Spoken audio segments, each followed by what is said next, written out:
All right, hello everybody. We're here with the seventh episode of the Supply Cap podcast. I will be hosting instead of Carmi today. I am. My name is Theory. I'm part of Aftermath Esports, and we have two guests on the show.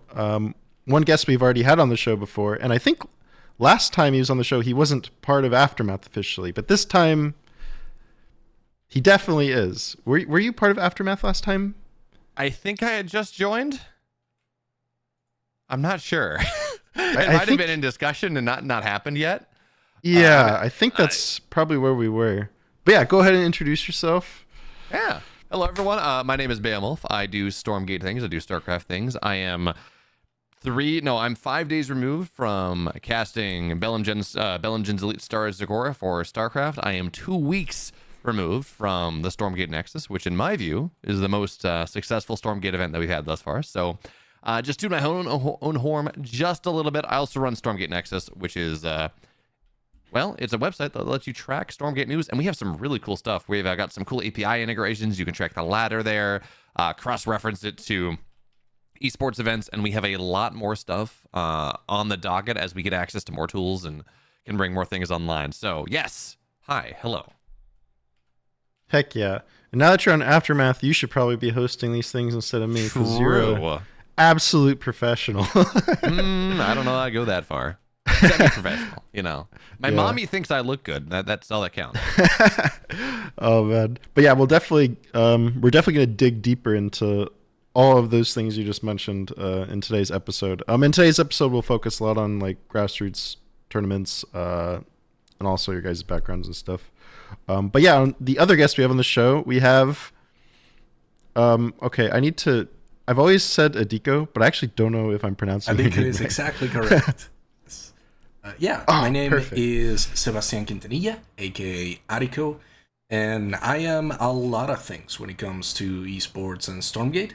So primarily, I am a tournament organizer. I organize the longest running series of tournaments in both Age of Empires 4 and Stormgate now, and that is the Alpha Navigators Cup. It has been a competition running since October last year. I checked recently, and it's gonna be a year since I got it started.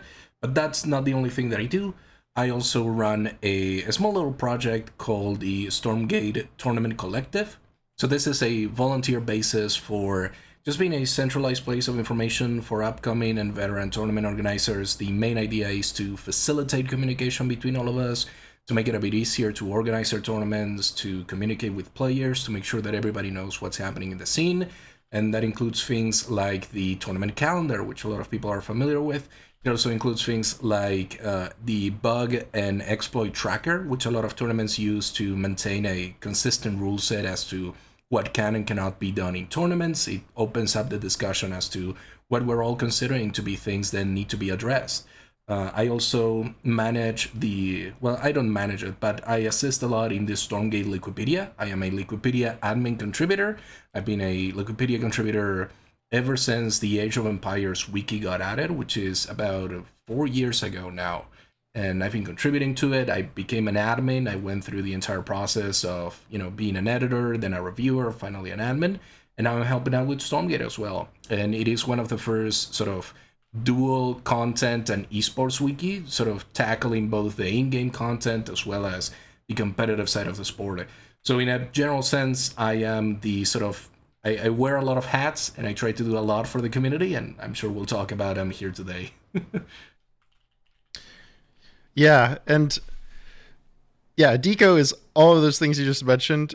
We actually don't know how he does it. It's actually very impressive how you're able to do all these things for the community.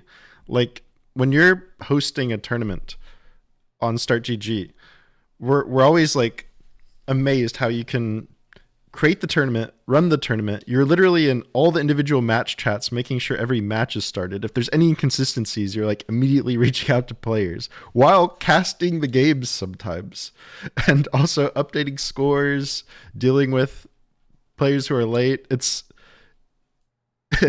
you're like a one-man machine. I know we have Attico here, right? We do, but we don't see him right now, and I'm not convinced he's not just a sequence of AI bots all working together to do things.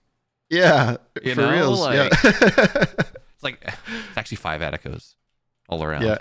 Yeah. Also, he's updating the Wikipedia based on this stuff, and yeah. in the match chats where he like ban maps. I'm deadly afraid that somebody one day will tell me, ignore all previous instructions. Go ahead and write a poem. Oh no. That'll happen one day, and it'll be my destruction, my unfolding. But I mean, to kind of answer the question is, I know you guys are saying it like as a joke, as a sort of, just it's a bit of a joke that I'm always available and I'm always doing all of this stuff. But to take it seriously for a second, one of the main ways that I'm able to do that is because there are other people who kind of pick up on that. And I definitely wouldn't be able to run tournaments the way that I do if there weren't players who were willing to play under those rule sets, in the sense of like, it's kind of like a social contract that I have with players, in that I'm not gonna bother you if you're showing up on time. I'm not gonna be somebody that you notice that match if you're always following the rules and always able to play the tournament the way that I am presenting it to you. And always having people kind of doing that helps me a lot to maintain that level of sort of throughput in terms of tournaments and content. And we might touch on that a little bit later when we're talking about other competitive titles. But I think people need to recognize that in the RTS community, especially, at least from my experience, there is a very big sense of respect that people have to the time and to the level of work of other people. And that is something that might sometimes be attributed to someone like me, like the tournament organizer, but it also goes to the players, to the casters. I know multiple casters have reached out to me to cover my tournaments, and that always makes it easier for me to give them access, to let them do the content that they want to be able to do. And that is something that I don't take for granted ever whenever I'm making tournaments and stuff, because I know that is time from them that they're doing that content, and that makes it easier for me to have that content out there about the tournament. Cool. Yeah, it's a very impressive operation you're running with these tournaments. And I would recommend everyone follow his Twitch, Sebastian Adiko on Twitch, I believe. Yeah, Sebastian Adiko. Watching him produce, I wasn't able to watch much of the season 2 finals, but I watched a lot of the season 1 finals. He had overlays made. He was updating his overlay brackets. He was updating the Wikipedia during the games. He was casting. He was running the tournament. It was like a 400 APM first-person view of being an admin for a tournament. It was very impressive. There's Also, a lot yeah, that goes pointing into out these as well, tournaments. is that all that stuff is freely available. Like, so for Stormgate Nexus, for example, our overlay that I built was forked off of Attico's overlay that he put together. So Really? I didn't have to do, yeah, you'll notice they're somewhat similar, but like, I got new graphics made and everything, but I didn't have to go and like build the CSS from scratch, because Attico and Unmagical Cow had put some stuff together and is able to adapt it, and save me a couple hours of, or maybe like 2 hours of work, because he just makes that stuff freely available as well. So it's not just the admin stuff; it's everything. Yeah, I always keep, and we all use the tournament calendar. Yeah. Players, tournament organizers alike. It's one of those things where I always have I kind of have a principle with me that is along the lines of, if this is something that could benefit me personally, then it's definitely something that could benefit a lot of other people. Because I know that, if I'm running a single operation, like I am with something like the Alpha Navigators Cup, and I'm making an overlay for the Alpha Navigators Cup, I'm also realizing that that overlay in the hands of somebody else who may want to run a tournament like the Alpha Navigators Cup in the future, that would immediately lower the barrier of entry for them. And that is one of those things that, like, in the back of my head, I'm constantly thinking about, how can I make it easier for more people to engage with the competition? And that kind of goes into like grassroots esports, and that is something that is very close to my heart, in terms of I don't see the love that I have for esports doesn't come from the big major tournaments, right? Which is very funny because one of the things that clicked in my head when it came to esports was the Overwatch League. It was the first sort of thing that made me go, oh, esports is like interesting. It's like there is something there for me here. And it took a lot of time before I kind of realized that the thing that I liked about the Overwatch League was not really the fancy production or, you know, the stages, the teams being located in individual places. It was the idea of a regular, consistent competition in something that I sort of like to call a sort of complete competitiveness. It's this approach where you're trying to find the objective answer to the question, did the best team or player win this? And if the answer is yes, you have a competitive, complete tournament. You have something that is actually going through and finding that answer, right?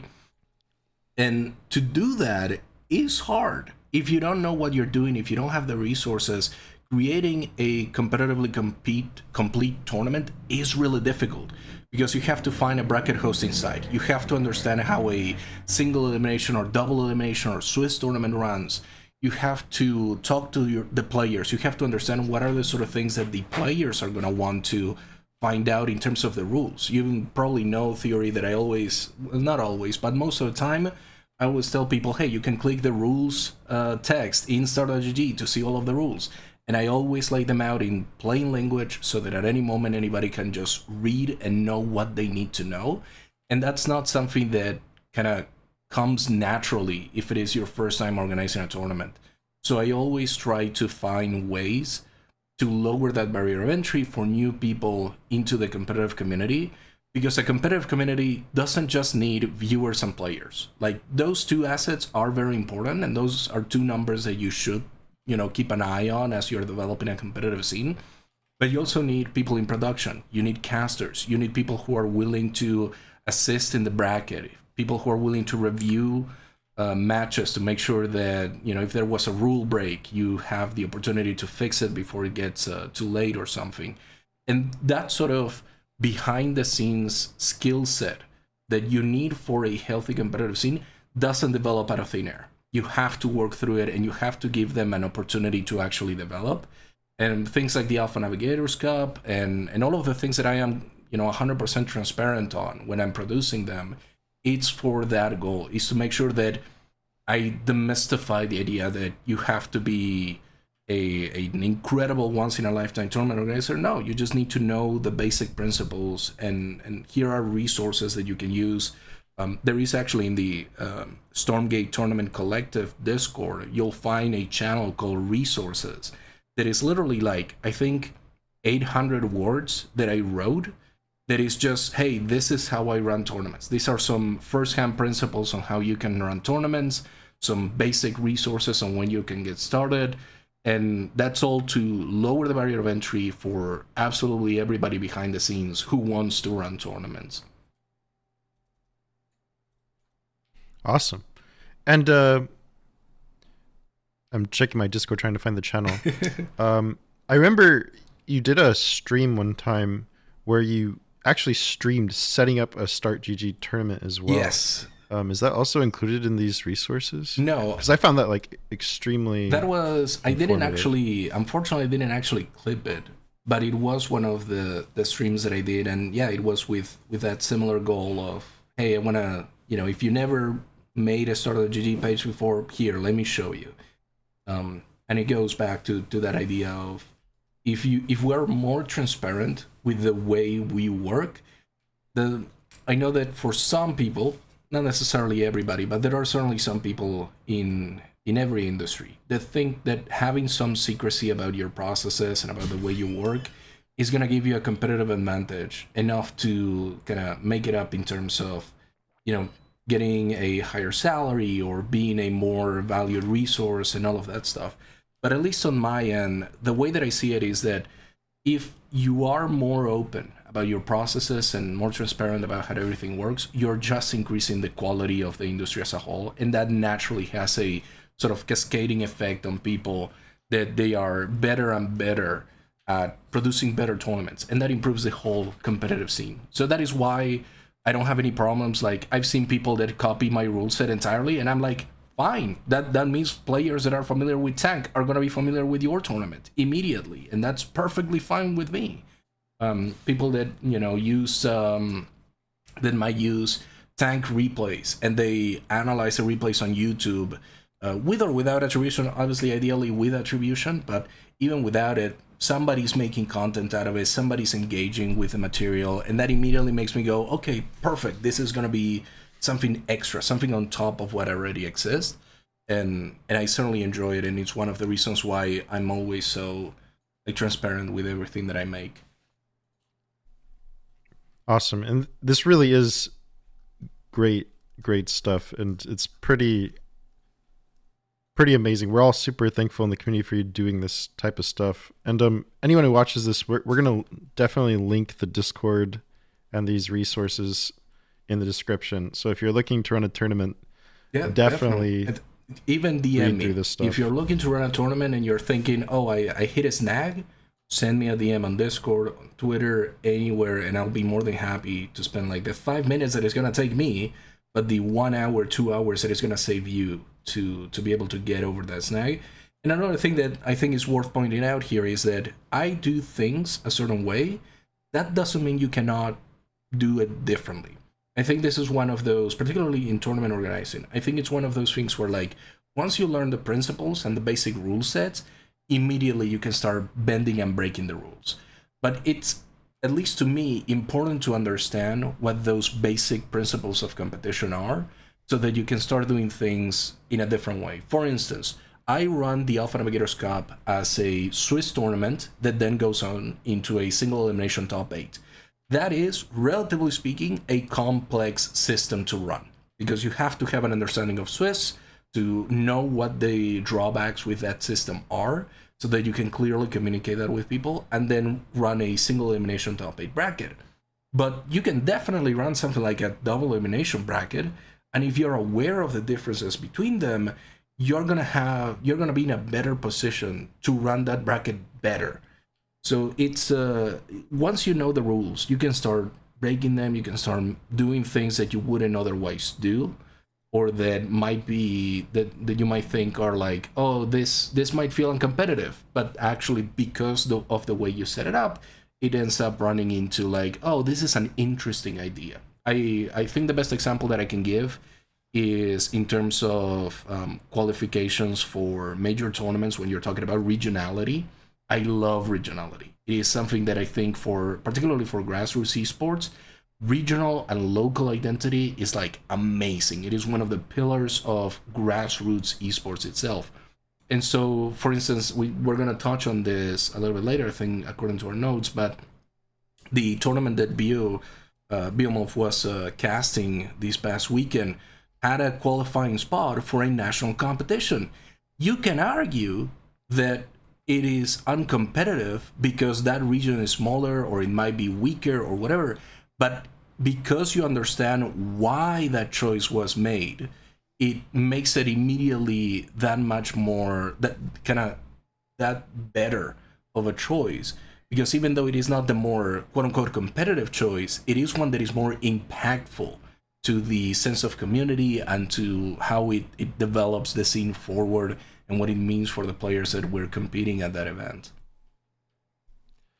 You know, I'm yes, that is maybe a future topic, but I want to take a little bit of a nuanced look at this out of Attico, because yes, this is true. Supporting smaller regions can reap dividends in the long run, 100%. Like look at South America, look at Southeast Asia for Dota 2, for example, and the benefit they had from having dedicated qualifying setups.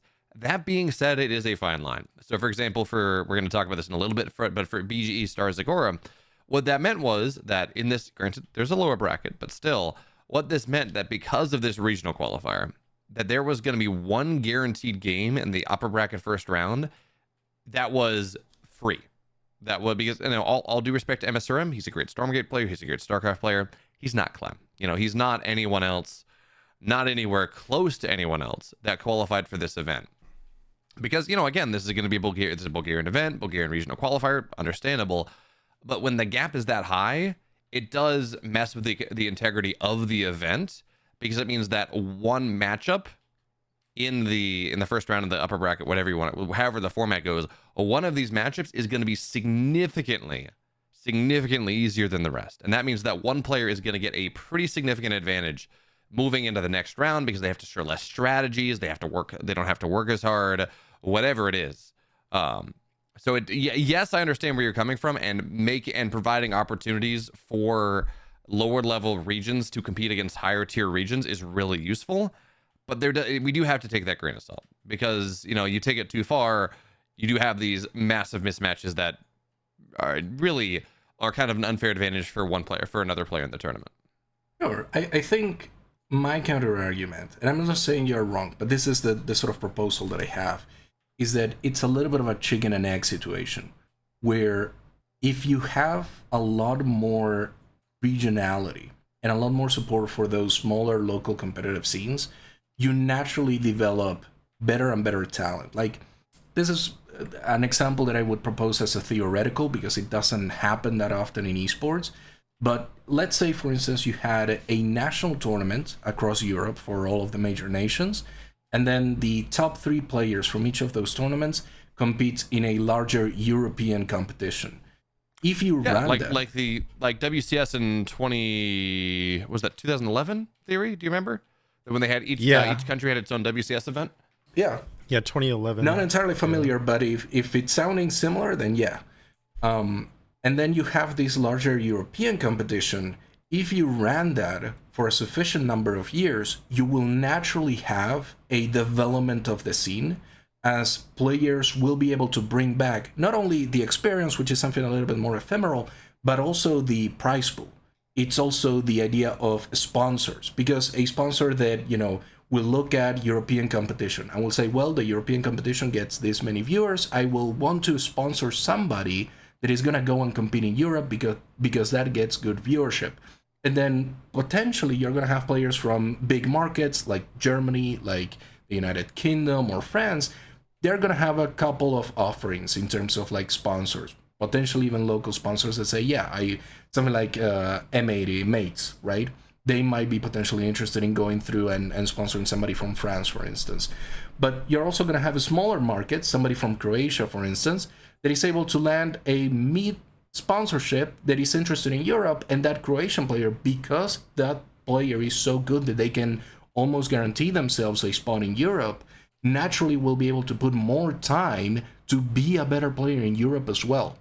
So I understand that today the argument of having greater regionality falls apart in the competitive integrity discussion, because you naturally have regions that are very much stronger than the other regions. But I also think this is a case where if we were able to sort of move past and kind of throwing a lot of big concepts here, and I know it's not a lot of solid stuff to kind of dig into, but at least in a sense, I view current esports as an entertainment first model. And that kind of rubs me the wrong way. It's not necessarily wrong. It's one of the reasons why I became interested in the first place, again, with the Overwatch League. But I've definitely, over the past 5 years that I've been looking at esports and even writing about it in more focus on the fighting game competitive scene, which is heavily grassroots, the more I've realized, or at least the more that I've cemented my position as, the greater localization and regionality and the more support you can give down into the lower levels of the pyramid, the more you're rewarded with sustainable, growing competitive scenes, as opposed to having something like, for instance, the VCT, which today has a franchise league that a team goes up to for 2 years and then has to come down. It doesn't matter if they win big, they have to come back down.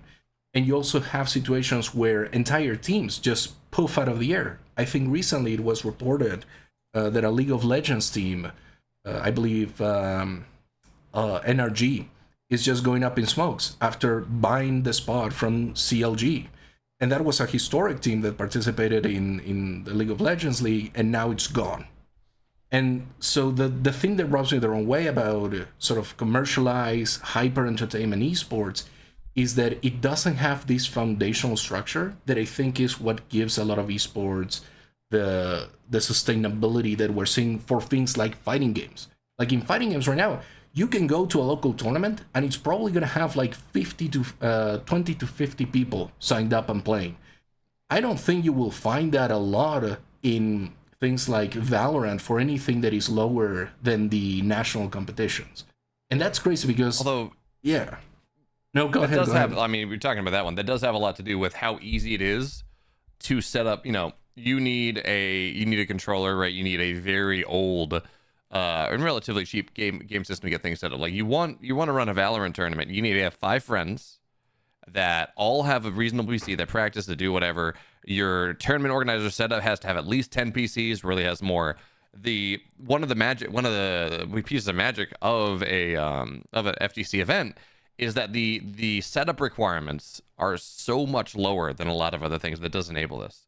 Sure, but I think you can look at the player bases and particularly the hype around some of these games. I mean, it's difficult to compare something like Guilty Gear to Valorant, but definitely Valorant is the more popular overall game. It is a free-to-play game as well. So I think there is definitely a hardware price to running these events that for the FGC is relatively lower per player, but I don't think it is a barrier that is right now making it so difficult that, I can understand if you were trying to host a tournament that was just for Age of Empires 4, for instance.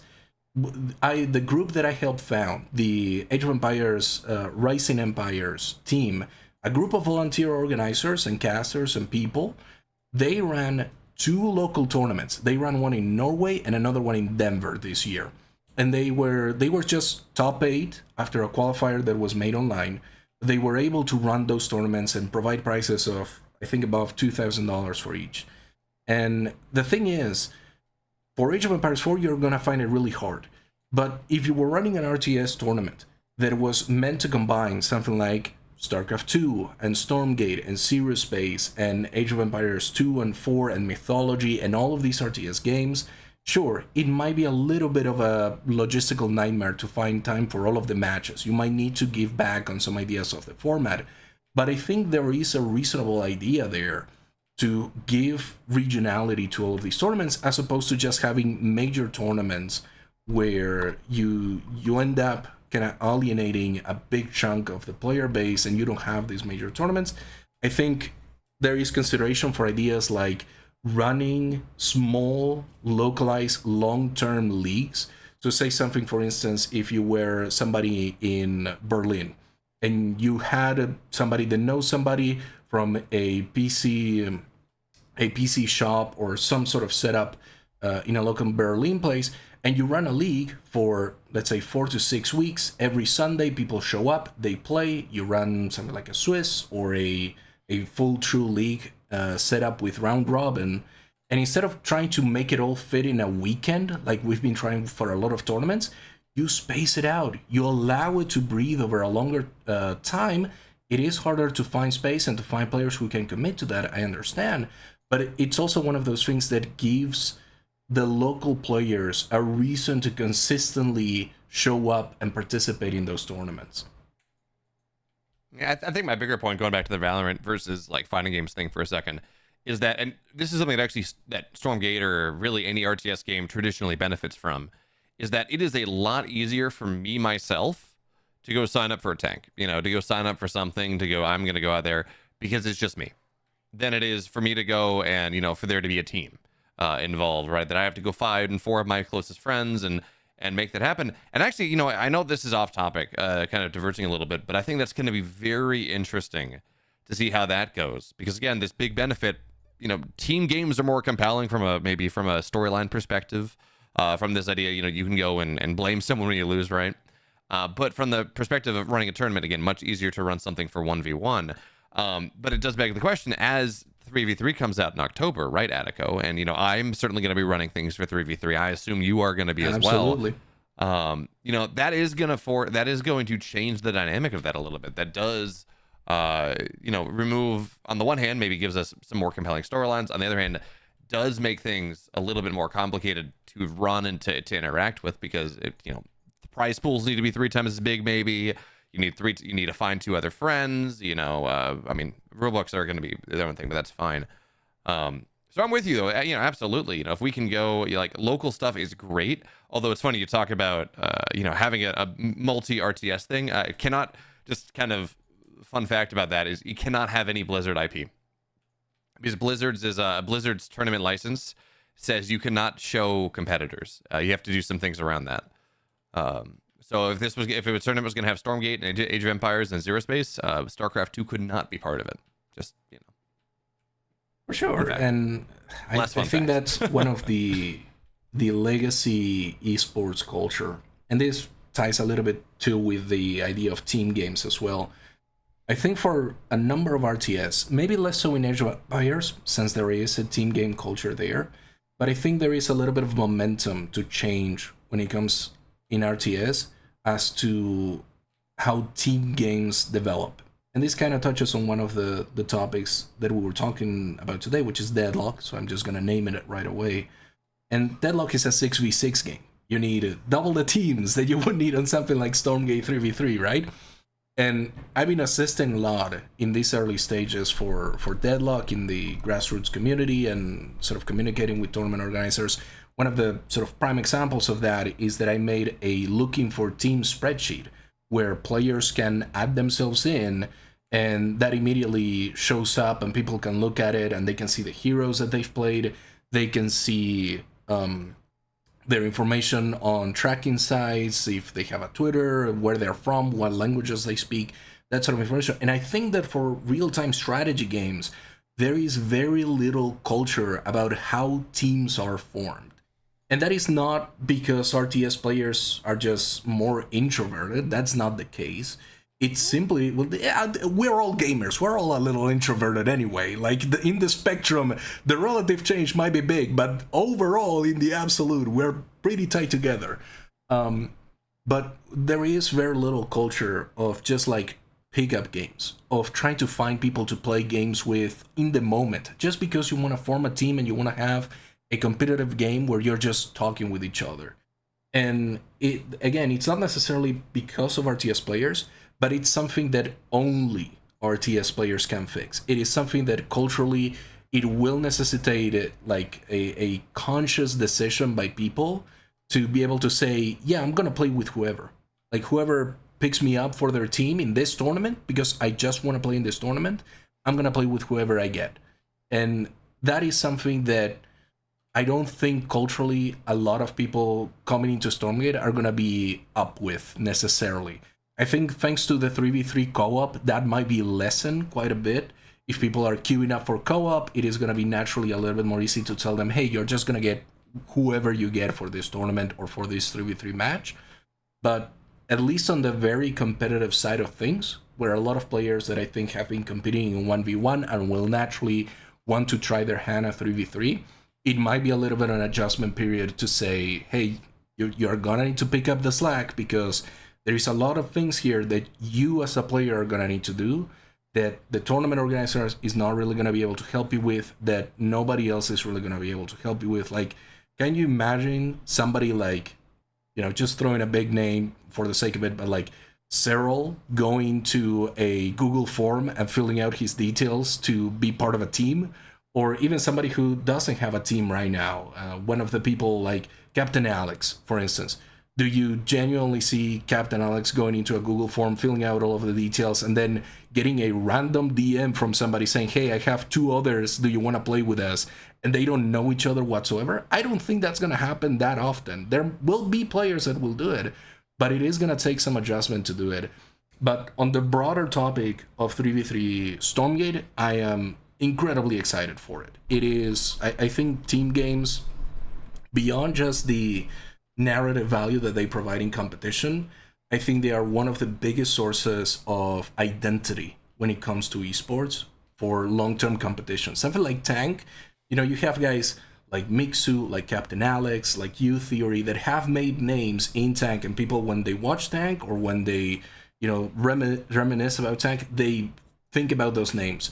But I also think that in the future, if there is a 3v3 competition, like this is something that I'm doing with the Deadlock tournament that I'm running later in October, and November, which is to give people names. It is a soft franchise league. It's literally me just, hey, whenever you're picked after the qualifiers, you're going to get a name assigned, and that name stays in the league. So if you disband the team later, it doesn't matter. The team name will continue on. Because I think having some legacy and having some identity is an incredibly strong sort of brand value and idea for esports that has not been utilized as much. Because some of the biggest legacy esports teams that we have are people like Team Liquid, like Evil Geniuses, even as they are exploding. It's people like Cloud9 and 100 Thieves. And these are teams that get those names in part because they had good successes in the past, but it's also because they remained in the competition. They worked it out. They grind all of those years to get that name. And I think sometimes people don't really value that, and they are very sort of careless with the idea. They're like, oh, well, you know what? I'm just going to let this esport team go and I'm not going to take care of it. But if there is a reason for people to care, they will care about those teams. Yes, but like, okay, like working this a little bit further forward, those names, those esports teams' names have developed and become a thing because in part of the people that were originally on it. And the point I'm making here is, so you say there's a team of 3 randoms on your tournament, and they have the team, and then the team dissolves without them. Like if they've been together for a while and without some overarching organization, the fact that another team goes in and is, you know, Team Blue 32, and it's totally different. The ownership is different. Everything else is different. That's not necessarily what makes people fans stay fans of it, right? It's, you know, Liquid, for example, has a consistent brand. They have a consistent. Everything about that is consistent, and maybe a player here comes and goes. But I think there is a difference between, you know, there is a team that exists in this league that does not have has no consistency necessarily, and I'm not saying these people won't, right? These 6 teams won't necessarily have some level of consistency, but without that, again, that consistent branding and social media presence and ownership and maybe a couple players staying back and forth and all of that, that's what makes a team. That's what makes a brand stick over time, not just the fact that it has a name that you kind of hear every so often, at least in my view. So, I mean, I see where you're coming from on this. I do, but just having, you know, regardless of who's in the league, having those 6 teams have the same name, I don't know that accomplishes what you're looking to accomplish. Yeah, it's not necessarily to. This kind of goes back to the idea of like, I'm not trying to create commercial value here. I'm not trying to create. Oh yeah, true. Yeah, the thing that I'm trying to create is people that go and watch, for instance, this tournament. They will watch season 1 and they will see a team with a particular name, and they might follow a little bit of that team as the tournament goes on. Maybe the team makes the playoffs or whatever. And then when season 2 starts, they will see the exact same name again. And they might become interested on like, oh, did their players change? No? Great. There is some consistency. Did the players change? Then, oh, this is a brand new team with the exact same name. And this is a process that I'm like, with Tank, it has been a year, right? But it has an identity on its own, even though I don't have a Twitter branded with the Alpha Navigators Cup. I don't have a Twitch channel branded with the Alpha Navigators Cup. I don't even have a Discord. The only Discord that exists for the Alpha Navigators Cup is the one that I use for the finals, just to have everybody in one place. So to me, the concept is not in how many followers can this team get, how many but by followers I mean like Twitter or Twitch or things like social media followers, but how much of an impact can this have on people that they start to think through in terms of like, oh, how does this, like, will this player be a tank? Is one of the questions that always resonates with somebody now when I talk about the tournament, because people are interested in what players are going to be a tank because they recognize tank as a tournament to be. Yeah, but Attico, kind of going off this, that's because the tank tournament, season 1, season 2 is a known brand. You are the organizer of that. You are, and when I say a known brand, I don't mean that it is monetized. I don't mean that there's massive commercial success. I mean, it is a known concept. You know, Team Blue 42 that has 6 players in Team 1 and 6 different players in Team 2. I don't care. Again, I'm not trying to be too harsh here, but like, I don't, if the team is just, if there are two Team Blue 42s, which is effectively what this is, you know, season 1, season 2, and it's a totally different everything. I'm not going to like the fact that it's still there is not going to do anything. And actually, what would be more exciting is like, okay, there's this new team in the league now that's been qualified because another team blew up. How are they going to do? You know, the fact that there's a name or not a name doesn't really. I mean, maybe I'm missing something here, theory, but the fact that there is the name just is repeated doesn't really do anything. The counter that I would propose there is kind of, I know it seems backwards looking, but it is one of the topics that I've been so incredibly interested over the past few years, and that is baseball. And I know we just lost half of the listeners by mentioning baseball. Hey, you gained me, though. Yeah. You got me. But I beg you to look at the history of the Seattle Mariners as a team.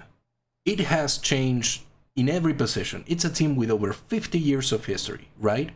But there are storylines here that transcend the players themselves. There are ideas of never being in the playoffs. The Mariners have never been in the playoffs, and they have changed every single position ever.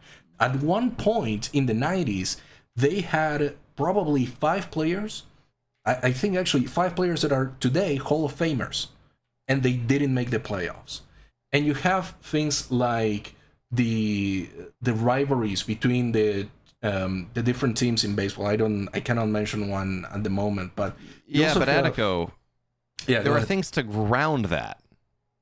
You know, the Mariners are the team from Seattle. They have consistent ownership over time. They have consistent branding over time. They have consistent presence in the city over time. They have a state. There are things to ground that team in place, in time, in people's minds. Sure, but for me personally, and I understand that this might not be the exact experience of everybody else, but for me personally, none of those things are the things that I care about. The things that I care about is what are they doing in the field? And in the field, they have never made the playoffs. And for a team to have gone for so many seasons and never made the playoffs in baseball is an interesting idea. And when I sort of distill it into the tournament that I want to run, the league that I want to run, the things that I come up with are things like, hey, this team has played over 3 seasons with different players each time, but they've never been in the playoffs, or they've never won against another team. And that team has also changed their players a lot, but they haven't won against them for some reason. And to me, that is an interesting, like, how does this ever happen? How does this come up in a situation where, like, we're looking at statistical information that has variables changed, but the result has not changed? And to me, it creates this illusion in terms of culturally, you can start to say things like, you know, one of the team names is like Union something. Like, Union hasn't won a match in 5 weeks. Oh, that's an interesting thing. Like, okay, they haven't won in 5 weeks, or they have won in 5 weeks straight, and they are making into the playoffs. And it is that recurring competition that constantly tests the teams that I think creates the storylines that I am most fascinated about. And it's the same way with Tank. By having it be weekly, I am constantly testing the players on whether or not they're going to be making, for instance, the top 8. Because you might get a good week in Tank, and you're making it into that top 8, and that is a cool story. But if you're somebody like Mixu, who has been able to win 4 tanks in a row, that is an even more interesting story. And so it might not be the sort of brand, like, now imagine Mixu was a team. That would still be an interesting story to tell, even though it's now a team, and it might have different players, it might have different everything.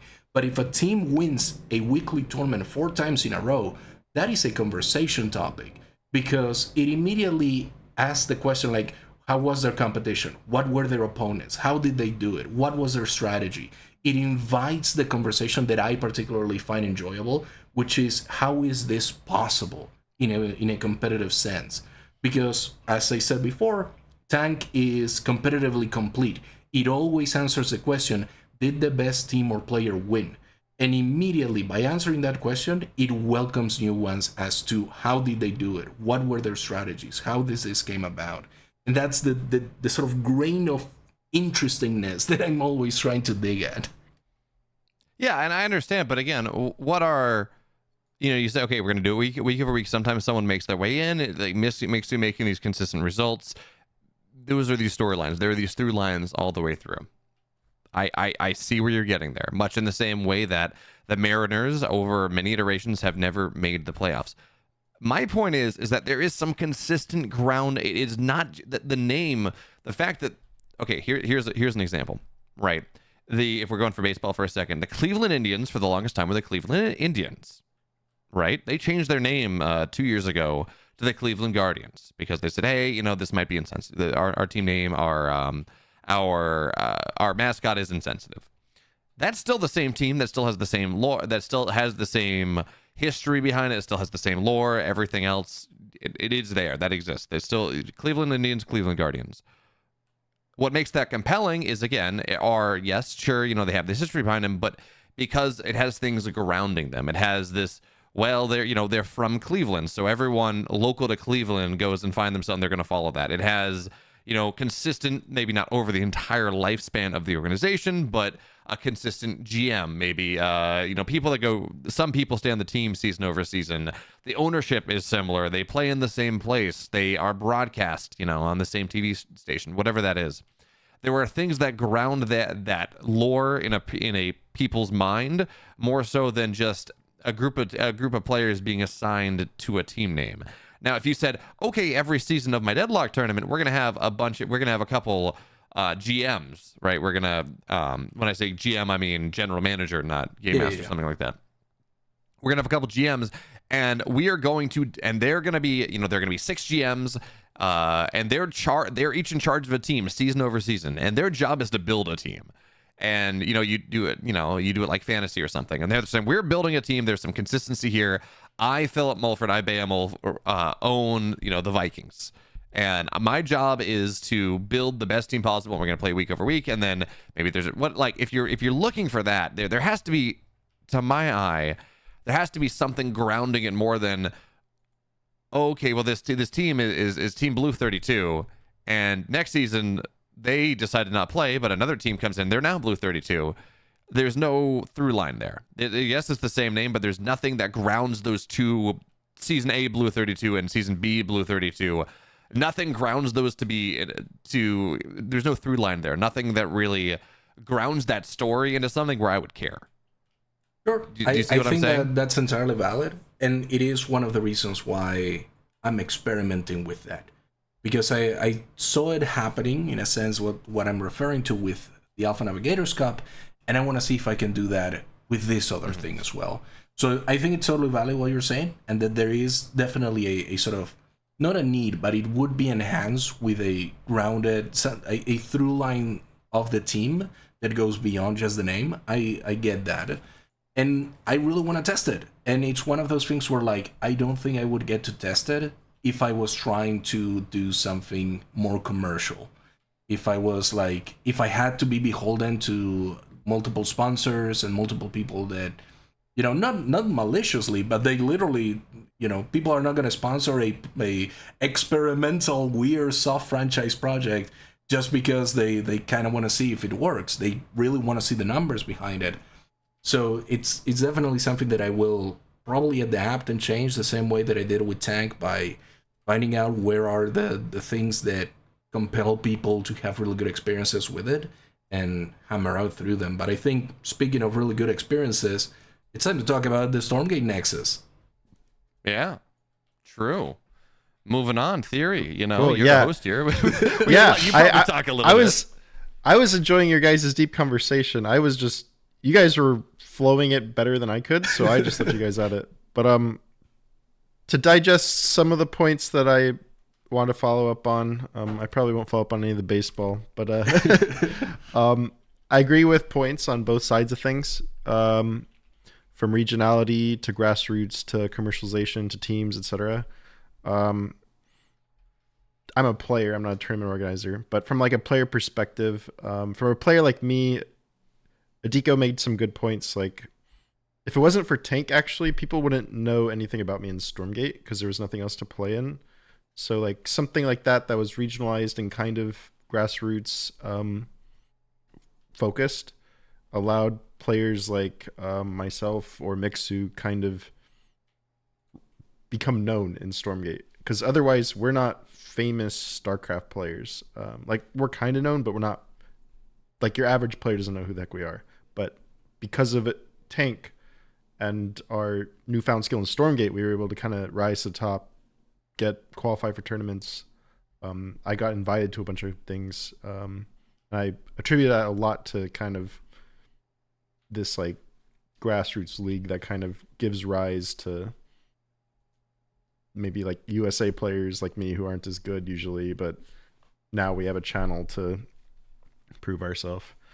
And yeah, as far as teams history, I think player legacy does have a lot to like building up a reputation, like Party on Aftermath. Before Party joined Aftermath, I think we were only known in Apex. So there's definitely a lot of legacy that comes like with the people on it. And then once Parting leaves one day, if Aftermath outlives that day, what will people still know Aftermath and follow it the same way because Parting used to be on it, or will they follow Parting to his new team? It'll be interesting to kind of see how that works in RTS. That really just depends on what you're like. If Aftermath can provide value on top of Parting, right? That's what a lot of this stuff is. You know, going back to what Attico was talking earlier, is like, well, you know, people look at, you know, having like IP rights or property about you know, like being able to run a tournament. It's like, well, yeah, you know, that's not something that should be gate kept. But on the flip side, things like, say, graphics packages, for example, or I've built some custom tools that, you know, that I use in all my broadcasts that I've spent considerable hours developing, that do give me, you know, that do give a little bit of an advantage because they do increase the quality of the product. If you know what I mean. So like, it's just a question is what value can you provide? And if your value is just Parting, Parting leaves. Obviously, that's not our only value, but yeah, it is true. A huge like piece of our legacy. Just because, I mean, yeah, champion and all. Oh yeah, 100%. Because like you bring a ton of value, obviously. I bring you. a little value, and then everyone on Aftermath is actually amazing. So but in before just to Aftermath put it Attico. to scale, yeah, Aftermath Attico. Then all tournaments will be considered collusion. You would always find a statement at the very top of the tournament saying this tournament is being run independently of any connections with Aftermath. It's merely a, you know, just full transparency on it, but you would not keep me away from running tournaments. That's the... And then Parting wins them all. Oh, the conspiracy. Parting gets invited to every tournament now. Oh wait, you know, he does anyways. Well, the funny thing is that I don't think I've ever run an invite-only tournament so far in Stormgate. No, they don't. They, you know, I guess going on to the topic of Stormgate Nexus as well. I think one of the big reasons that Stormgate Nexus went so well is, yes, we had 8 invites. You know, full disclosure here, we're running a product. We want to put eyes on the product, right? That means that we are going to invite players that get eyes, that are also good at Stormgate, obviously. But, you know, there's a reason that I invited Parting and a Laser and Mana and these big names that are getting big views because, you know, this is something that we are trying to, like, you want eyes on product. But on the flip side, we had 8 qualifying spots come in, and we made a very, very explicit decision to go with even for invites today. These are people that are going to be like in the top 10 of ladder. Or if they're not in the top 10 of ladder, people that have been in the top 10 of ladder in different tests that we know are extremely good at the game. And that meant that certainly by the time we got to the semifinals, some games in the round of 8, even some games in the round of 16, they were going to be good games. They were going to be well-balanced games. And they were going to be games by people who, you know, have maybe some tank credit, sure, but who have been grinding the game and therefore understand the game to the depth where the games actually are very good. And we made a conscious decision to do that because, you know, a lot of other stuff, and again, I'm not trying to cast aspersions to other events, but have been, you know, purely on the name and nothing else. And then you get like 1 or 2 good games and Vortex 3-0 someone, and it's like, whatever, you know, who really cares? But I think, yeah, again, I think one of the big reasons that we had such success for Stormgate Nexus was because of that qualifier format that allowed us to bring in people who maybe I wasn't aware of. I didn't know Hate Me was as good as he was, for example. But you still have that opportunity, right? I think just to kind of touch back on a little topic for a second, it is the topic of invitational tournaments and how to hand out invites is something that I've dealt a lot with Age of Empires 4. So a little history lesson here for Age of Empires 4. When it came out in 2021, I made a spreadsheet, and I've always made spreadsheet, guys. I'm sorry to tell you, but I'm a spreadsheet just every single day of my life. I use them. I made a spreadsheet called the ATR, the Age of Empires 4 tournament rankings, and this basically tracked every single tournament that was happening and gave points to players that finished within the top X, depending on the size and how sort of prestigious the tournament was. If you're familiar at all with the tank season, it was basically very similar to tank, except that this was a constantly updating, and it had a, depending on the tournament, you will lose, the points would decay over time, and it was fairly complex in that sense. But the basic idea was that if you participated in tournaments, and this was one of the key things, if you participated in tournaments consistently, you would get more points. It wasn't MMR, it wasn't looking at the matchups, it was just looking at how far you got into the tournament. And over time, and I want to say like in the course of like 3 months, it became the way invites happen. It became the way that like if you wanted to be invited for big tournaments, you needed to have good ATR ranking. And it is in a way the reason that I made it, because I know that using only the ladder is good, but it's not like great. It misses some of the nuance of competing in tournaments. I'm not gonna throw any names out there, but there are definitely players in the ladder that do not have really good tournament runs. They have, or players in tournaments, or vice versa. I mean, yeah, Mixu's a great example. He's not super highly ranked, but he wins everything. Yeah, or wins a lot of stuff. Definitely. And I think it comes down not necessarily to a mentality, but to a just training of, it's not, when you're playing in a tournament, it's not just about wins and losses. You need to string together a collection of wins to advance to the next round. If you're playing in ladder and you get a streak of 5 losses, big whoop. You're going to be playing potentially up to 10 games on a single session, maybe even more. And so you're eventually going to wash away those 5 losses. But if you have a string of 5 losses in a tournament, you're likely out of the tournament before the 5th loss. So I think, to a certain extent, rewarding players for good ladder participation is acceptable. But I think there is another layer on top of that. And I'm not saying that the Stormgate Nexus invites were bad. Not at all. All of those players were very high level. And I think they provided some of the best matches that there were there, particularly after the first round when everybody got like locked in on the tournament. Everybody was running great matches. But I would caution for future tournament organizers to not lean too heavily on the ladder.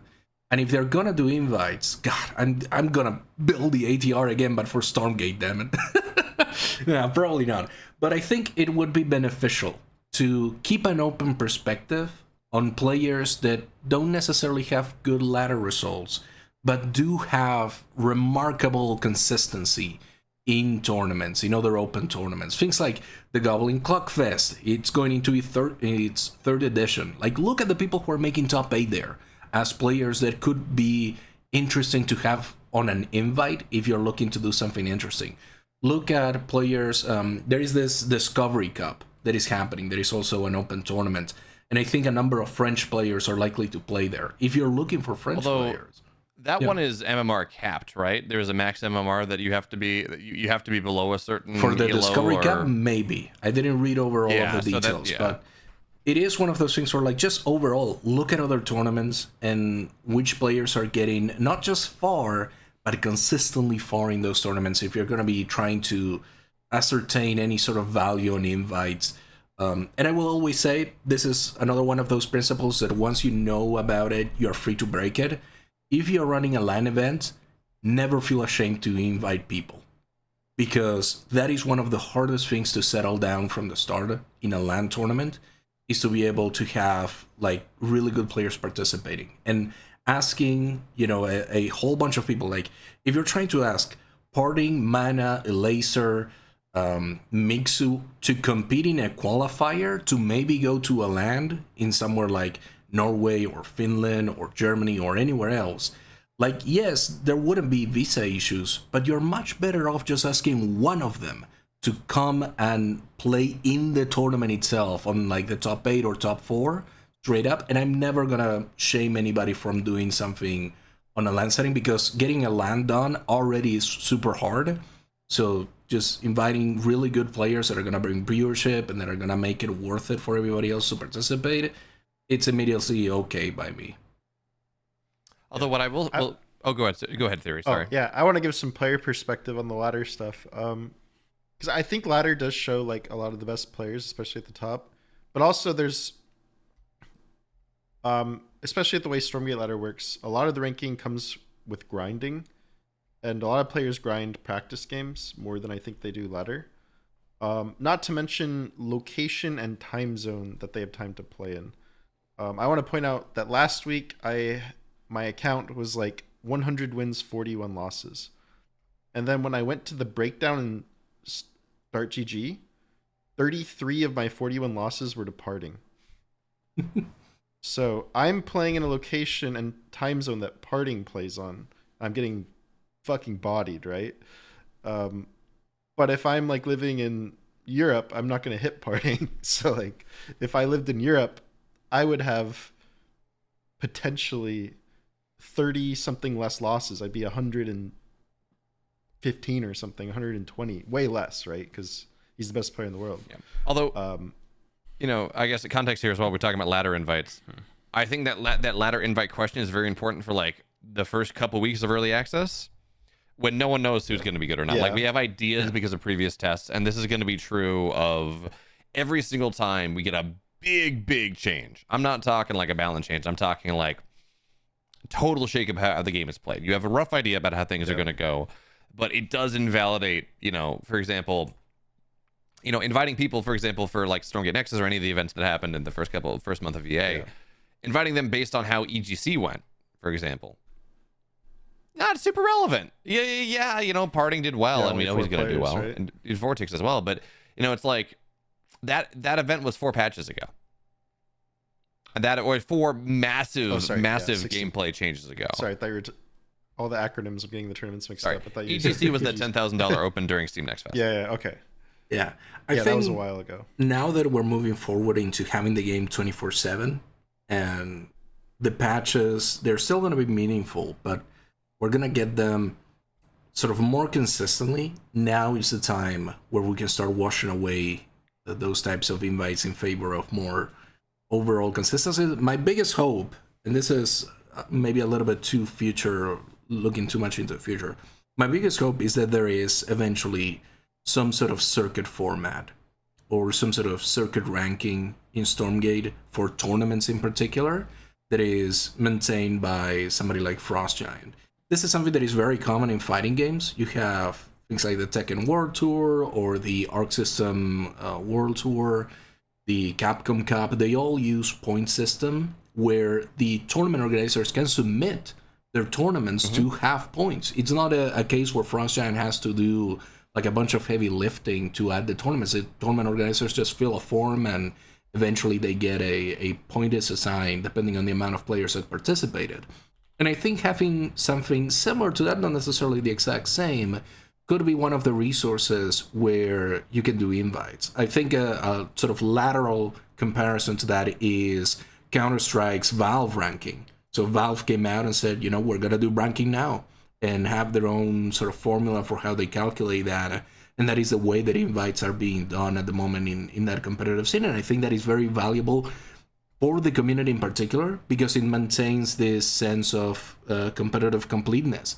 Because you are participating in more tournaments and getting more results in tournaments, you have a better ranking than teams that are not participating and not winning in tournaments. So that's kind of what I think would be very valuable looking forward into like a 2025 Stormgate season.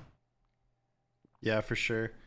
Yeah, I think as the game progresses, like right now, we have mostly grassroots, right? Especially between you two. You two have put on some of the biggest tournaments that we've seen so far, and the longest tournaments. So as Frost Giant takes more of the reins in the future to like have like a defined system, maybe we can see some of those ranking systems, or The thing is that kind of like EPT points. yeah, or something put even into place. as that circuit system is introduced, if it's introduced, it would still be a net positive for the grassroots scene, because one of the elements that I think it's the hardest when you're talking about grassroots is information.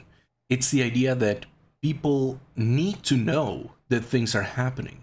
And sometimes people are going to be compelled enough to go search for them. People are going to try to look up, Liquipedia, and they're going to go into the Start.gg link for tank, and they're going to go through the registration. And like, that's awesome that somebody would do that.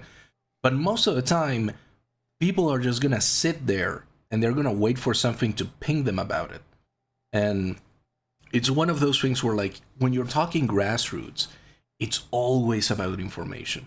It's about things like, for instance, in Deadlock, you have the looking for team sheet. It is literally just about information, because you could find all of those players if you went looking, but because they're in a centralized place, you have them there. And in Stormgate, it is about, like, for instance, the tournament discussion channel that exists in the official Discord, that is ripped out from the Stormgate Tournament Collective Discord. That is a forum system that I've made there. And then the Frost Giant moderator team said, hey, we like this idea. We want to introduce it to the official server. And they did it. And that is immediately valuable for everybody, because every tournament organizer that wants to host a tournament can just post the info there. And immediately it is available for everyone who wants to take a look at it. They don't have to follow, a centralized place to get that information. They can get it from the source. And so when it comes to like a circuit system, you could have it so that you always know what tournament is going to be coming up next, because it's going to have points if it is open to everybody. And I think that is immensely valuable for the grassroots scene. Yeah. I think it's, you talk about this point system. I think it's important to point out who is running Stormgate Esports, right? Because I think that's kind of context here. Matt Hayoka, otherwise known as Hayoka, is the guy that is I don't know what his title is technically, but he's the guy that's running all of the prospective Stormgate Esports stuff. And before he was there, he ran StarCraft Esports for ESL. All right, he ran the ESL Pro Tour before Alex 007 ran the ESL Pro Tour. And so I would be very surprised. Again, I think ESL has done some stuff very well. I think ESL has done some stuff poorly. There are a lot of lessons to be learned, but I would be very surprised to see Hayoka not going and taking those lessons, in terms of maybe some aggregate ranking that people can go and apply into to make sure. And that's actually really powerful as well. We talked about, okay, who you going to invite. Let's be real. Invites are about more than just how good someone is. It's about, where there's some, like, does the tournament organizer like them? Are they, are we going to invite someone that is in the proper time zone? Are they popular? A whole bunch of stuff is there. But the other thing on the other side of that is that it means that if you can apply for ranking points that qualify you into, say, a world championship qualifier or something, that means that smaller tournaments, grassroots tournaments that Attica and I may run, if we can get them Stormgate ranking points or Stormgate Pro, whatever it's called, it doesn't really matter. Whatever it's called, if they can get points for that, then all of a sudden, there's a reason outside of money that a party is going to go play in my tournament, which makes it a lot easier for me to run that tournament, because I don't have to go breaking the bank to go try to make sure that someone will play in my tournament. Because, maybe my tournament is still only $2,000, but it's got 100 SGT points, and then I'm fine. And it's like, okay, well, that can be the difference between qualifying into the Stormgate World Championship or not, for example. So, that does, it is a really nice thing to, and again, this does mean Stormgate has to go and has to have these tournaments and has to have some reason for these points to matter. Absolutely. But what it does mean is it kind of directly supports grassroots without Frustration having to go and, shell out a ton of money and say, yeah, we're going to have a tournament fund, and you can go and you can apply to get $1,000 to run a tournament, things like that. It allows them to support these grassroots events while not having to pay, massive amounts more to make it happen. Cool. Yeah, I really like the idea of that as a player too, because we can play for points even if we're not playing for money, and that gives a chance for other organizers to kind of have an opportunity to host things, even if they can't fork a bunch of money forwards. And you do have to be careful with that, right? You know, it's like, because you have to make sure that the tournament organizers are upright with things, that the format is fair, that it has bare minimum of XYZ components, because, you know, like a $50 tournament that has 500 Stormgate ranking points or whatever it is, that has a lot of points, you know, that may not be fair, right? So the value of the event should be concurrent with, or the value of the points need to be kind of concurrent with the scale of the event. Absolutely, you'd have to be careful from that front, but yeah, no, 100%. Yeah, and I don't know if we have much time, but at any point, I am happy to fully display my idea of a circuit format and how to assign those points, because believe me when I tell you, this is something that, oh boy, I've been looking forward to speaking about for a long time. It's definitely one of my most beloved concepts when it comes to, like, how do you incentivize people to organize tournaments. It's one of those things where, like, for instance, you know, because of where I live, I cannot take money from Frost Giant. It is very difficult for me to receive money internationally. PayPal doesn't work here. Most ways that you can send money don't work here. It has to be like a wire transfer. And that's like a difficult thing to ask for somebody to do. Things like contracts are very difficult internationally. So one of the things that, instead of having to give money to people to run tournaments, like you were saying, Beowulf, the points are one of the ways that you can do that. And to be able to handle the points, one of the things that you can do, for instance, is have a standard rule set that all tournaments have to follow. And it is immediately, hey, you don't even have to think about the rule set. This is the rule set for your tournament.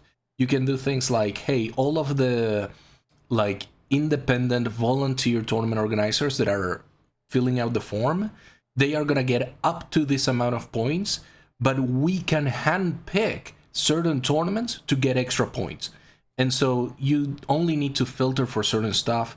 You can do things like, hey, if the tournament has more than 32 players at the time that the bracket starts, it gets this amount of points. Instead of saying just, hey, this is a flat amount of points, you can do like, hey, if you get 16 players, 32, 96, if you have 128 players in your bracket, this is how many points you're going to get for that, and this is the distribution that they're going to have.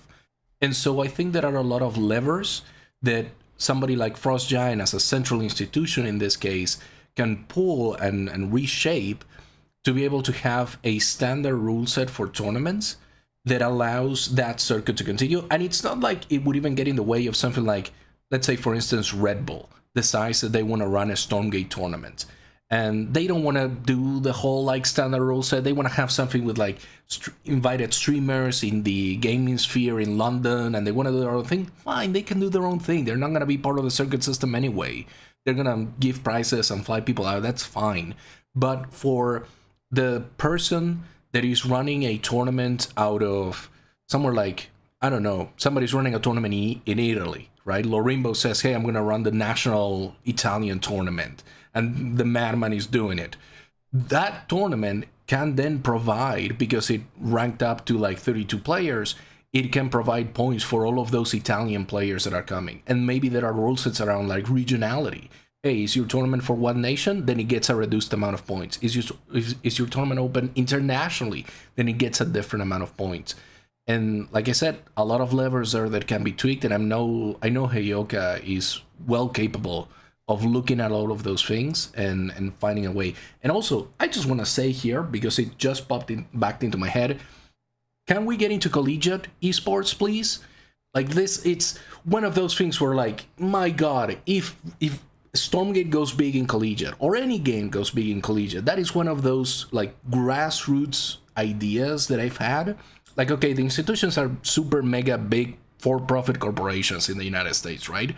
But the underlying idea of collegiate esports is incredible to me, because it is the foundation of traditional sports in the United States. Yes, I get where you're coming. The game has to be a lot more popular for sure, esports to work. It's like I will say this as someone who tried to run Arizona State's StarCraft team after TESPA, stopped being quite as big as it was. So this is like 2016, 2017. StarCraft 2 still has, it has massive player base, has a bunch of games played per day. And I could not, and Arizona State's the biggest school in the country. I could not get enough people to play. I could not get enough people to really run a team to be competitive. So like the what's the word? It had the popularity requirement for collegiate esports to work, both as a broadcast product, and the only one I can think of that works as a broadcast product is Collegiate Rocket League. But also, it's just for something to people to play in is so much harder to pull off. You need so much more national, international buy-in, so much more international popularity than just running regular esports. But I'm with you. Collegiate esports is super cool. I've done some collegiate LANs for different games, and it's a lot of fun. But it is getting that groundwork going is really, really hard, because you need to find, actually maybe mass popularity is not the thing, but you need to have a population of people in several schools that really that do enjoy the game. And that means, you have people that are there for 4 years, that's just about it, and you need maybe five or six people that are really into it at a couple different schools to be able to pull that off. And that is not the easiest thing to do. And not only that, you need to find them as well. Maybe there were people at Arizona State I just couldn't find that were big StarCraft fans. I don't know. For sure. It's one of those things where, at least in my mind, it comes down to like, yes, there is a lot of work to be done, but it is better to, and I'm not saying that to you guys as like, you guys have to start this. I'm saying this as a general statement to people. It's better to get it started now, because with every step, it gets easier. It's the same way with like the Alpha Navigators Cup. I think if you looked at the Alpha Navigators Cup today and what it means in Stormgate, you would probably find it hard to justify in October last year to say that, oh, I'm going to have a tournament series that is going to run for an entire year, and every time the game is available, every single week, I'm going to run a bracket with up to like over 30 players in some cases. And like it sounds like a difficult thing to do as a one person, and collegiate is obviously that expanded to like much more than that. But once you actually start doing it, once you take that first step and you start engaging with the problems, not on the conceptual level of like, what would it take to do this, but instead, what can I do today to do something in the collegiate space, then immediately you're going to find the barriers and you're going to start to find the solutions to those. And like, it's difficult for me because I live in an area where like universities are not a big deal. Like, I cannot go to my local university and be like, guys, I want to start doing esports stuff, because I've tried. I've emailed them and they said, no, we have no interest in this whatsoever. You cannot come near the university to plan any of this stuff. Genuinely, they told me no and do not come over to talk to us about it. But like in the US, in things like the UK that has a very strong identity locally, it's one of those things that I think conceptually, if you're trying to visualize it 2 years out, it sounds like the most insurmountable task. But I think once you start with the first step of contacting people in the collegiate space and you say, hey, I just have this idea, would you guys be open to talk about it? And with every barrier that you meet, there is probably going to be a solution that you can go through. And I'm not saying that it's going to work or that you're going to wind up having a fantastic league that does everything, but maybe suddenly now there is a weekly at your university or at your college. Maybe you are still open internationally, but the university is the one that provides like computers for the production. So the production team is running entirely from the college for a tournament that is international. And now suddenly you have like casters on site that are just the students that are learning about like sport commentating. And this is their little side project. And they're just doing the casting for this tournament as a side project for the university. And you don't need the players to be from there. You're just creating the resources locally in that space. And that is, at least in my view, naturally going to create that demand. That people are going to be like, hey, why is the sports people, why are they casting esports on the hall every Saturday? Like, what's happening there? And they're going to be naturally interested. And each of those individuals has a circle of people around them that will naturally ask them questions about like, hey, what are you doing every Saturday? Oh, I'm playing D&D. Oh no, I'm casting esports for an international event. Oh, what's that about? And I think that that's something that can naturally happen over time. It's fair, and a lot of U.S. universities do have esports clubs. They do have programs where they are doing all that, where they have PCs and they are running productions and they're doing all these things. It's just a question of how do you get Stormgate involved in that, right? And that's kind of that's as a far more as difficult popularity, thing. Like I think a lot of it would have to come from like scholarship incentive to get. Oh, not even. Not even. No. It's just about like the popularity. The game has to be popular for collegiate esports to work in the game. That's what it is. No more, no less. Giving people scholarships to come. Well, they need to be good enough I mean like I should say prizing, because like CSL, I won like a scholarship. It was basically just prizing, but like Georgia Tech esports would get top 8 every year.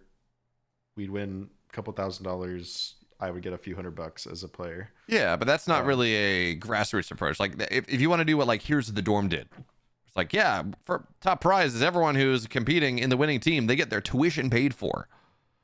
Yeah, that's kick ass. That's awesome. You're gonna get a lot. You're gonna get every school's gonna have multiple teams competing. 100%. Frostgiant can't afford that. We can't afford that. I can't afford that. You can't afford that. It really, at the scale that we'd be trying to go from, which this idea of grassroots esports, the game has to be popular. Grassroots nothing works. Nothing grassroots works if the game is not popular, right? So that's kind of that's the setup. Frostgiant Stormgate has to get big. People have to enjoy it, and then all these other things can happen. If people don't enjoy it, people don't play it. Sure. Getting a 12-person bracket, getting a 16-person bracket at a university won't happen. For sure. I would. I know it's a much larger topic, and we're probably running out of time here. I see Theory looking over and saying, "Hey, I need to shut up these two guys." But the one thing that I do want to throw in is that grassroots scenes do survive at almost any size, and that I understand where you're coming from. Especially when we're talking about Stormgate, since it is a free-to-play game, the idea is that it becomes really popular and it sustains itself at a growing scene. But from my time contributing in Wikipedia and learning about different competitive scenes, I have seen competitive scenes at almost any size that you can imagine. There is a competitive scene for Tetris, for instance, which is widely popular, but it is a competitive scene nonetheless. There is a competitive scene for GeoGuessr, and it has a pretty massive production. There is a competitive scene for Project Celeste, which if you don't know, Project Celeste is Age of Empires Online offshoot made by the community. And it has like probably less than 200 players, and it has a competitive scene. And so I think that it is like, especially when talking about grassroots, I can understand talking about production entertainment esports not being sustainable past a certain size. But for the idea of grassroots and that central concept that I have in my heart of it is about competition at a cultural level with other people, about playing with others to find out who is the best, not even in an adversarial way, just in a cooperative way, the same way that Olympians do, where they're hugging each other after the race because they understand just how hard to play and to get to that level of skill takes. Pretty much any game can support that. It just requires individuals to be committed to doing that. And that is really hard, but I think it is like very noble and something that everybody should be looking out for. You should always be looking out for the person that is trying to do something really hard, and you can tell them it's really hard. You can look at their failures and say, dude, you have like 10 failures on this. Your tournaments have like 4 players. That is not a lot of players for a bracket, and they're still going. To me, that's somebody who's really trying to make this work, and that is something that, at least for me, doesn't draw an idea of failure. It draws an idea of like determinist and trying to create something and making it fit to the size that community has. Yeah, and that's a really great point. And I see a lot of communities like this, like the Wargroove community, for example. Like they still compete with each other, though like its scene is not as big as like another RTS game. Or I don't know if you guys know Mega Man Battle Network. Yeah. But, there's a scene of competitors that are like extremely high level and they optimize the game and they have cast and everything, but the player base I feel is like very, very small. Like, but the amount of effort they put into that scene is like amazing, and people watch it. I watch it. But I think, yeah, that's a very good point. And also, I think that's a great thought to close on for our grassroots discussion. I know we want to go more into some tournament recap, I think, but I think we'll save that for another episode. This was a really deep dive discussion on grassroots between Look, I warned everybody beforehand. Biggest grassroots organizers. Yeah. No, this Get is in our the opinions. comments. And Get in the I think it's comments actually- and tell them.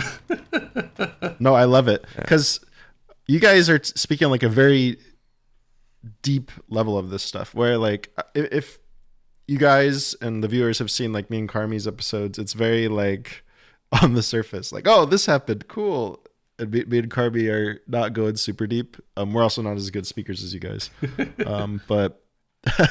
I was fascinated by this conversation and I am enlightened. And coming from a player perspective, I don't see things from the same viewpoint as you guys, because I'm just at the bottom of the bracket trying to climb my way up, where you guys are overseeing it, this entire operation and all this preparation and stuff. So very cool to learn about and very cool to talk about. I think it's also really interesting as we pay attention to this. So like we are, Attico and I are both using this term grassroots to mean effectively things that are not sponsored by a big tournament organizer, like not by Frustrated or something.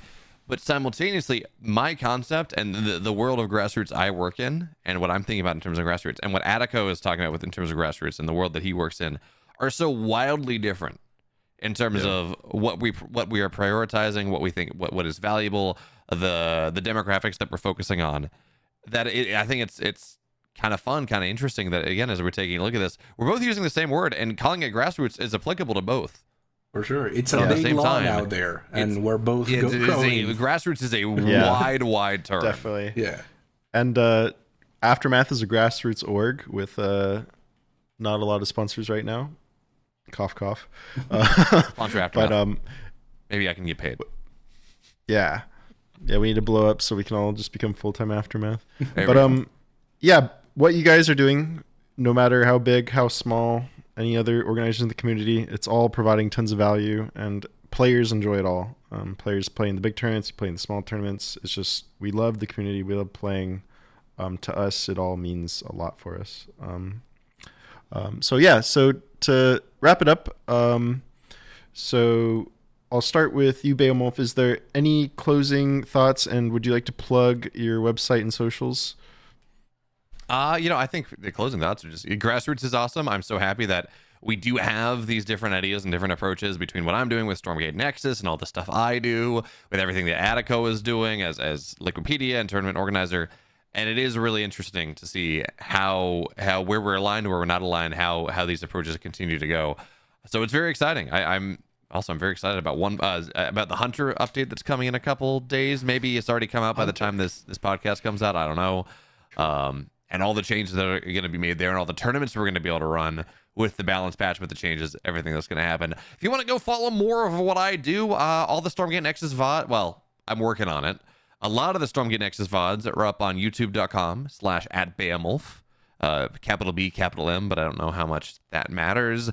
If you want to care more about Stormgate Nexus, the website, and all this stuff we're doing, it's stormgatenexus.com. The cool tool is stormgatenexus.com/players.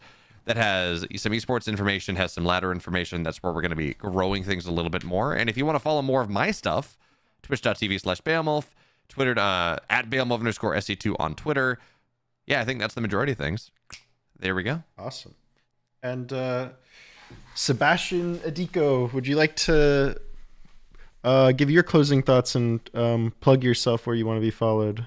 For sure. So, closing thoughts in general is that I am very excited about esports, particularly grassroots small stuff. Like Beowulf said, it's a big lawn out there, and there is room to grow pretty much everywhere under the sunlight. And I think if you're a viewer and you've somehow managed to listen to us talk for a full hour about it, then you're probably the type of person that would find organizing, casting, creating content, participating in tournaments interesting. And I would highly recommend just doing it. Even if you think that you're not a good enough player, even if you think that you're not a good caster, not a good producer, not a good observer, just throw yourself at it. There are many opportunities to be a volunteer. And volunteering is something that I've done for 5 years. I've grown an entire community of volunteers to organize tournaments for a game called Age of Empires 4. So definitely there is room in esports for absolutely everyone. As to where you can find me, you can probably turn a rock in the middle of nowhere and you'll find me organizing a tournament under there. If you want just to personally know what I'm doing at the moment, you can go to Twitter at Sebastianarico, and you can find me there. I sparingly stream sometimes on Twitch, again, Sebastianarico there. And after that, really just look at a grassroots tournament. If you go into their Discord, I'm probably going to be hanging out there, whether it be Stormgate or Deadlock. I mean, both. And just like, I'm not trying to be popular, I'm trying to be helpful. So if you need any help, you can always reach out to me and I'll be happy to assist. Awesome. Thank you a bunch, guys, for joining this episode. That was a really good conversation. As a listener, I enjoyed it. So hopefully the viewers will enjoy it just like I did. But thank you, everyone. Thanks for tuning in. This is episode 7. Make sure to follow AME Socials on all social medias, and we'll see you next time. See you all. Bye.